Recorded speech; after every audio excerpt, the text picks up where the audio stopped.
fond de la conservation d'Angkor, c'est une mine de renseignements qui témoigne en fait de plus d'un siècle d'activité à Angkor, au Cambodge. L'École française d'Extrême-Orient a eu la tâche, la charge immense d'avoir à inventorier, dégager et restaurer en fait ces monuments. Et c'est quelque chose qu'elle a fait depuis 1907 en créant sur place ce qu'on a appelé la conservation d'Angkor, en fait une antenne permanente où des conservateurs, et notamment des architectes et des archéologues, se sont succédés. Et ce, même après l'indépendance du Cambodge en 1953, tous ces travaux, pendant plus de 70 ans, eh bien, ont été enregistrés jour après jour par les conservateurs successifs, qui ont noté donc, le détail de leur journée, ce qu'ils faisaient, les sites qu'ils visitaient, les découvertes qu'ils faisaient, au jour le jour, en noircissant ces pages à la plume. Les rapports de fouilles sont souvent annexés de croquis, de plans et de dessins et de photographies. Les journaux de fouilles sont par contre totalement manuscrits. Ils permettent la continuité du travail du conservateur, sachant qu'il y avait beaucoup de changements et d'intérim de 1907 à 1955. Donc Jean Commaille, qui est le premier conservateur, qui commence en janvier 1908. En fait, il est arrivé quelques mois auparavant et il envoie ça au directeur, à monsieur le directeur de l'École française d'Extrême-Orient, à Hanoï. Donc en fait, il lui fait un rapport assez complet sur le début du service et déjà sur les premiers travaux. Là, je vois débroussaillement en cours à Angkor Wat. C'est là justement où ils vont surtout commencer à travailler. Journal de fouilles, année 1909-1918. Et voilà, on arrive directement dans le dur. Les recettes, les dépenses, le passage des différentes personnes, les copies des lettres aussi qu'il adresse. On a une partie donc, administrative qui comprend toute la correspondance et notamment aussi la gestion de ce qu'on appelle le parc d'Angkor. Donc tout ce qui est organisation, réglementation, entretien, aménagement. Ensuite, on a un deuxième sous-fond beaucoup plus volumineux, donc qui comprend les trois familles de documents, les trois grands ensembles du fond de la conservation d'Angkor. Donc les rapports de fouilles, les journaux de fouilles et les documents graphiques, donc près de 3000 plans et dessins. Pour ce qui est de la numérisation, c'est très important car ça permettra de ne plus sortir les documents à terme, car on sait que c'est lors de la manipulation humaine des documents que des problèmes liés à la conservation peuvent arriver. Et Marshall arrive en 1916. Mise en train des chantiers pour le dégagement de la terrasse des éléphants à Angkor Thom. Voilà, avec le lancement du premier chantier de restauration par anastylose que Henri Marshall initie, on voit en fait de nouvelles informations qui sont notées parce que c'est la première fois qu'on utilise cette méthodologie, cette technique qui consiste à reconstruire l'édifice avec ses propres matériaux.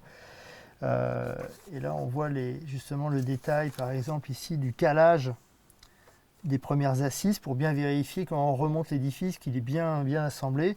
Et puis une fois que c'est bien assemblé, on remonte 2-3 assises. Et c'est ce qu'on voit d'ailleurs un peu sur la photo ici, sur la couverture du bouquin qu'on vient de publier sur justement les travaux d'Henri Marshall. On reconstruit les premières assises. Et puis elles sont encore sur des cales en bois. Et après on va sceller au mortier en dessous pour plus que ça bouge. Et après on commence à remonter tout l'édifice.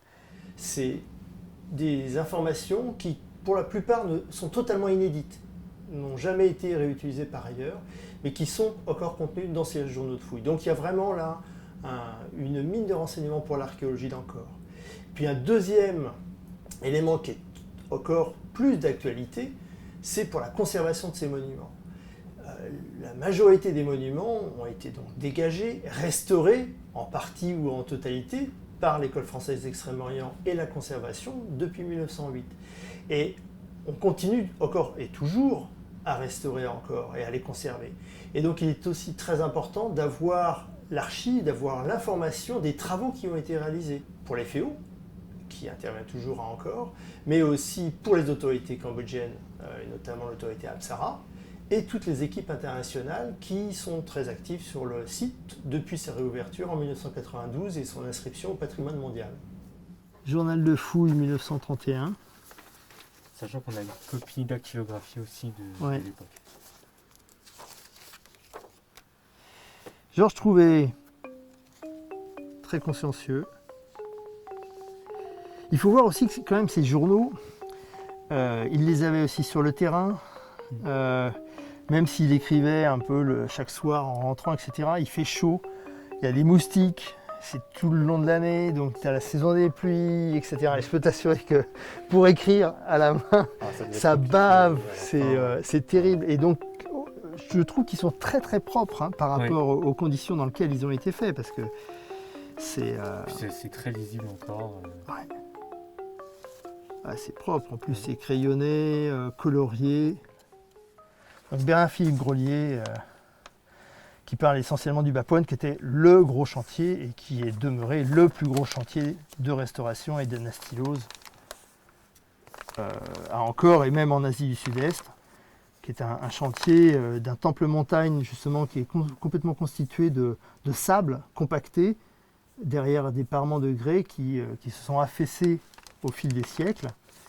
Et un gros programme d'anastylose, de restauration par anastylose, donc démontage et remontage, avait été engagé à la fin des années 50, a perduré dans les années 60, c'est ce qu'on voit ici, avec des grosses opérations de consolidation, des semelles en béton armé, des drainages, etc. Mais interrompu par la guerre, il a été repris en 1995 par les FEO, sous la direction de Pascal Royère, qui a mené le chantier à son terme jusqu'en 2011, où il a été inauguré donc, par le roi. Et on a récemment d'ailleurs reçu de Madame Lequeux, qui est la veuve de Bernard-Philippe Grolier, tout un ensemble d'archives personnelles de Grolier qui, j'espère, aussi apporteront des éléments complémentaires à ces rapports officiels.